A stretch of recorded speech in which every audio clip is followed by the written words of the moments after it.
Et cette actualité, ce soir, on va l'aborder avec vous, Caroline, autour d'une question. Cette question, c'est faut-il renvoyer dos à dos la NUPES de Jean-Luc Mélenchon et le RN de Marine Le Pen? En clair, l'idée d'un front républicain peut-elle, doit-elle aussi englober le rejet de la NUPES et plus précisément de la France insoumise? Alors cette question, hormis le fait qu'elle agite les états-majors politiques, elle est posée dans le débat d'idées français. Comment faut-il considérer Jean-Luc Mélenchon, LFI, la NUPES, donc, à la lumière de ces dernières déclarations? C'est d'ailleurs la une de votre magazine, Franc-Tireur, votre hebdomadaire. Les extrêmes se valent-ils? Que faire en cas de duel RN-NUPES? Les insoumis sont-ils d'extrême gauche? Le barrage républicain est-il à géométrie variable? Ou doit-il englober les deux?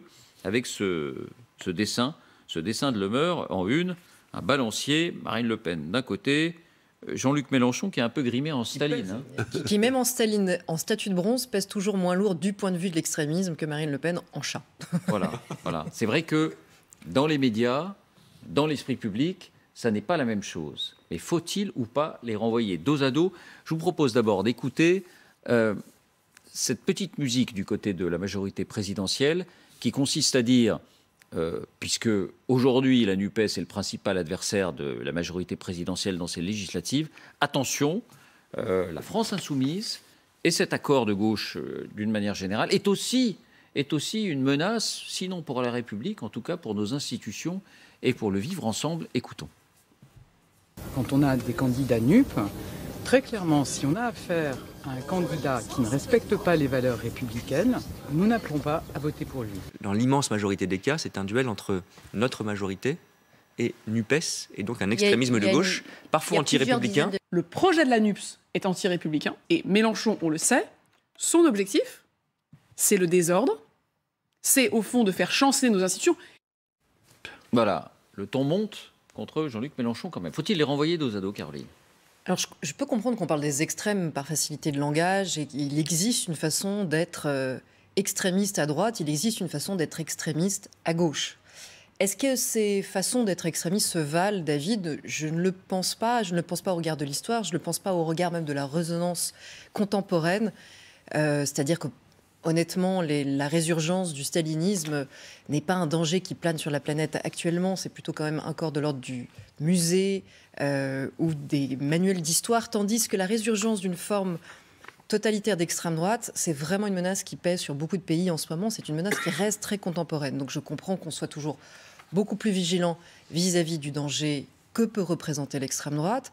Je comprends aussi que des gens se disent écoutez, nous on a voté Emmanuel Macron à la présidentielle pour bloquer Marine Le Pen. Maintenant, il est temps de faire barrage dans l'autre sens. Mais je mettrai quand même une réserve, c'est que nous ne sommes pas dans la même situation qu'au moment de la présidentielle. Au moment de la présidentielle, le danger était très clair. Si Marine Le Pen était élue, il y aurait eu une dynamique pour le Rassemblement national qui d'ailleurs se serait répercutée sur l'Assemblée et les législatives. Et on était en train de changer de pays et de moment historique. Là, nous sommes au niveau des législatives. C'est pas la même élection, c'est pas le même risque. Et la question se pose différemment aussi à cause de cet accord, effectivement, NUPES. On ne peut pas classer d'extrême gauche, on ne peut pas déclarer d'extrême gauche ni le Parti socialiste, ni Europe Écologie Les Verts, ça n'est pas sérieux. Mais je comprends qu'on se pose la question à propos de la France insoumise, qui de fait, de par son fonctionnement interne, de par des excès de langage, de par son leader Jean-Luc Mélenchon, de par ses positions aussi sur un certain nombre de sujets, peut correspondre à la définition non pas historique mais contemporaine de l'extrême gauche. De ce point de vue-là, c'est là où l'accord crée une vraie confusion, c'est-à-dire que comme il amalgame une gauche plutôt réformiste et une gauche extrémiste, il est normal que ça crée une question.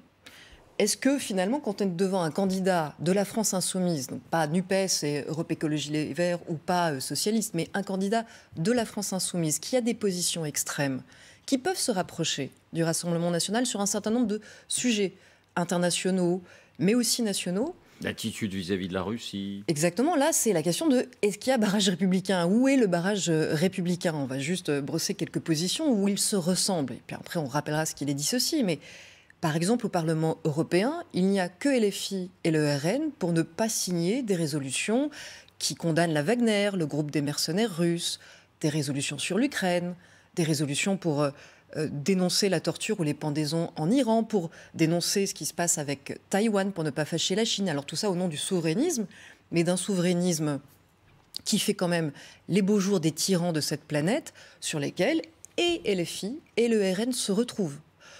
Du point de vue du fonctionnement interne, il y a beaucoup d'anciens de LFI qui dénoncent un verrouillage trotskiste, lambertiste, à l'ancienne, avec pas d'adhérents, pas de démocratie interne. Ça n'est pas comparable, honnêtement, au peu de démocratie interne du Rassemblement national, parce que là, on est carrément dans un fonctionnement quasiment d'un mouvement royaliste, où c'est la préférence familiale, quasiment le droit du sang qui prévaut sur un fonctionnement démocratique républicain. Mais quand même, on est devant des partis qui ont des fonctionnements internes très verrouillés. Le culte de la personnalité, aujourd'hui, malheureusement, ça concerne visiblement tous les partis. Mais là, on est un cran au-dessus. Je ne vois pas à qui vous faites allusion. Je ne vois pas à qui on fait allusion. Quelqu'un qu'on attend pour prendre la parole peut-être aussi. Au-delà du fonctionnement interne, David, il y a la question, encore une fois, aussi de ces dérapages réguliers, c'est-à-dire que la tendance au complotisme, à la défiance envers les institutions, le fait que quand Marine Le Pen elle est mise en examen pour des choses très très graves, vraiment, des affaires de financement, de détournement de fonds publics, eh bien elle ne se rend pas aux convocations des juges. Elle sème le soupçon sur le fait que c'est un complot politique. Jean-Luc Mélenchon réagit pareil quand il est perquisitionné. Il jette en prime aussi le soupçon dans son ensemble sur la police, sur lequel il fait des amalgames. Au moment des attentats, Jean-Luc Mélenchon, des fois, nous a fait des discours un peu étonnants.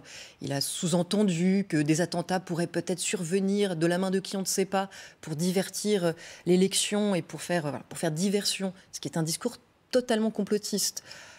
Au Rassemblement national, c'est toute la journée qu'on entend des discours complotistes. Donc, je comprends que des gens se disent attendez, on va être obligé, quand il s'agit de candidats LFI qui sont de la ligne dure, de regarder au cas par cas.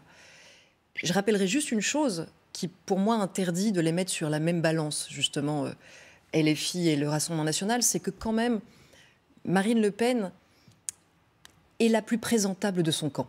Marine Le Pen est la plus présentable du Rassemblement national.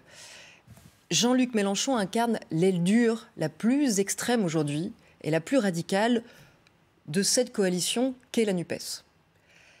Mais encore une fois, dans le détail, il y a deux cas concrets où j'aimerais... il y a un cas où j'aimerais être à la place des électeurs, par exemple les électeurs du Nord dans la 20e circonscription, parce qu'il y a pas mal de duels, effectivement, NUPES-RN. Ben là, c'est un duel entre Fabien Roussel et un candidat du Rassemblement national.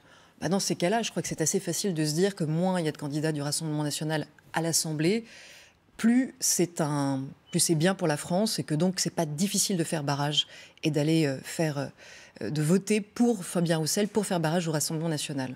Et je vais vous soumettre un autre cas où j'aimerais pas être à la place, sincèrement, des électeurs. C'est dans la région d'Avignon, c'est la première circonscription du Vaucluse. Là, vraiment... Ceux-là, ils n'ont pas de chance, mais en même temps, on est responsable des élus qu'on a laissés arriver au second tour. Ils ont le choix entre un candidat du Rassemblement national qui s'appelle Joris Ebrard. Alors, ce candidat-là, il est membre du Front national depuis 2007. Il s'est notamment distingué, il a brillé parce qu'il a retiré la gratuité des cantines aux familles les plus démunies. Mais c'est aussi un covido-sceptique. C'est quelqu'un qui, au plus fort de la pandémie, pensait que le masque ne servait à rien et qu'on vivait sous une dictature sanitaire. Donc, un peu paranoïaque et assez extrémiste. Et en face, on a Farid Farissi, de la NUPES, qui, lui, s'est distingué par un clip de campagne où on ne voyait que des hommes. Il y a une femme, vraiment, qui s'était glissée entre deux hommes, et je crois que c'était un accident. Et qui fréquente... C'est pas le Jérémy Corbyn français, il n'a pas cette dimension, on en parlait la semaine dernière, mais alors, autour de lui, il n'y a que des complotistes et des antisémites. C'est impressionnant. On n'a pas le temps de détailler tout son entourage, mais là, celui qu'on voit à l'écran et qui est vraiment un militant, un ami très très proche, on le voit là tenant le tract à ses côtés sur la gauche. J'ai même pas envie de donner son nom, parce que j'ai même pas envie que les gens aillent voir sa chaîne sur sa page Facebook, tellement ce personnage est repoussant, détestable, représente le pire de l'extrémisme dans ce pays. Et c'est vraiment un ami de longue date, et non seulement c'est un ami de longue date, mais Farid Farissi, le candidat de la NUPES, est un habitué de sa chaîne Facebook. Ils ont fait campagne ensemble depuis déjà plusieurs élections. Et pour le présenter, ce Facebooker absolument infréquentable, c'est un dieudoniste, il est clairement complotiste, homophobe, il est proche de Soral Dieudonné, Farida Belgoul. Il a tenu des propos juste hallucinants sur les attentats, derrière lesquels il voit la main du Mossad et de la CIA. C'est aussi un partisan de Tariq Ramadan qui participe à l'intimidation des femmes qui ont porté plainte contre lui. Bref, vraiment, le progrès, quoi. Le progrès incarné. Et donc, si le barrage républicain, si vous voulez, dans la première circonscription du Vaucluse, c'est de voter pour quelqu'un qui n'a aucun problème avec ces idées-là, qui en est proche, qui fréquente des gens comme ça et qui même les considère comme ses amis, et un candidat extrémiste, c'est-à-dire qu'au bout d'un moment, si on a le choix entre l'antisémitisme d'extrême droite ou le complotisme d'extrême droite, et l'antisémitisme d'extrême gauche ou le complotisme d'extrême gauche, heureusement, j'ai envie de dire, il n'y a pas beaucoup de cas comme ça, mais là, pour le coup, c'est quand même très compliqué, il faut bien l'avouer, de faire barrage républicain. Mais je finis là-dessus, sincèrement, c'est un cas particulier. Dans l'ensemble des autres duels, RN, NUPES, ce sont des candidats de la gauche plutôt réformiste ou de la gauche écologiste, ou de la gauche peut-être France Insoumise qui n'est pas aussi infréquentable. Et dans ces cas-là, c'est, je crois, l'honneur de ceux qui en trouvent la force d'aller faire en sorte qu'il y ait le moins possible de députés d'extrême droite dans cette future Assemblée nationale. Thomas ? Écoutez, alors là, moi, j'aurais pu signer de A à Z toute cette chronique, donc j'ai pas grand-chose à rajouter. J'espérais qu'il y ait quand même un... Non, on aime les... En règle générale, j'aime pas les extrêmes se rejoignent, voilà, tous les mêmes. Non. Pour schématiser, il y a une extrême droite nationaliste, souverainiste et teintée de racisme, et parfois, à la gauche de la gauche, chez les radicaux, il y a de l'antiracisme très malhabile, très maladroit, qui peut quelquefois tourner au racisme, mais je ne mettrai jamais un signe égal entre un antiracisme idiot et un raciste. Alors, dans le cas du Vaucluse, là, c'est inextricable. Vous mettez un signe égal, vous aussi. Je mets rien du tout, je mets un gros saut de terre dessus et je vais dans le département d'à côté. Du point de vue des programmes, là où Thomas a raison, il faut le rappeler, le programme du Rassemblement national, même s'il ne le dit pas aussi clairement, ce qui rassemble profondément les membres du Rassemblement national, c'est quand même l'obsession sur la préférence nationale et la xénophobie latente que cela suppose et que cela envoie comme message. Du point de vue du programme de la NUPES, on est d'accord, on n'est pas d'accord. Mais il parle d'éradiquer la pauvreté, mais il parle d'écologie. Voilà. Et il y a préférence nationale, le Rassemblement national vous dira qu'elle existe dans la fonction publique. D'accord. Oui, après, il y a le discours politique, parce que le Rassemblement national vous dit non, mais on n'est pas raciste, mais on a chacun le droit de penser de ce qu'est le vrai sous-texte. Et quand la NUPES nous dit on n'est pas pour le communautarisme religieux, on est pour la laïcité, 3 paragraphes en dessous, ils sont pour abroger la loi séparatisme qui, de fait, fait avancer et protège la laïcité contre l'intégrisme. Isabelle ? Alors moi, je vais peut-être choquer des gens sur ce plateau, mais je mettrai un signe égal. Alors j'entends bien que Jean-Luc Mélenchon est le pire de son mouvement et que Marine Le Pen est la plus fréquentable de ce mouvement. Mais à l'inverse, je pense que Marine Le Pen, sur certains sujets, et elle l'a prouvé notamment sur l'Europe, alors que ce soit pas vraiment sincère et juste des opportunités, elle peut, à mon avis, plus facilement changer et s'accommoder de certaines lois républicaines en Europe, en tout cas, que Jean-Luc Mélenchon, qui m'a l'air beaucoup plus rigide. Et je ne vois pas le sujet sur lequel Mélenchon est prêt à lâcher du mou. J'avais une question. Je vous demande, est-ce que l'expression front républicain est encore audible pour cette partie de l'électorat qui peut être tentée, pour de bonnes ou de mauvaises raisons, de voter pour ces candidats de droite radicale, mais à partir du moment où ces électeurs doivent se dire écoutez, c'est un parti légal, il est représenté déjà à l'Assemblée, pourquoi nous parlez-vous de front républicain? Est-ce que ça a vraiment du sens, cette notion de barrage et de front républicain qui me semble être héritée quand même des années 1980? Est-ce que c'est encore audible?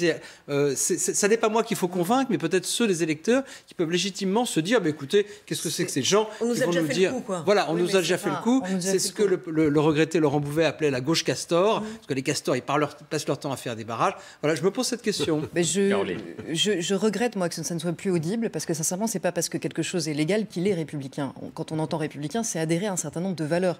À l'inverse, l'extrême droite vous dira c'est pas parce que vous avez la nationalité française que vous aimez la France. Ben, j'ai envie de vous dire c'est pas parce que vous êtes un mouvement légal que vous êtes un mouvement républicain. Il faut aussi adhérer à un certain nombre de valeurs et ne pas tout détruire.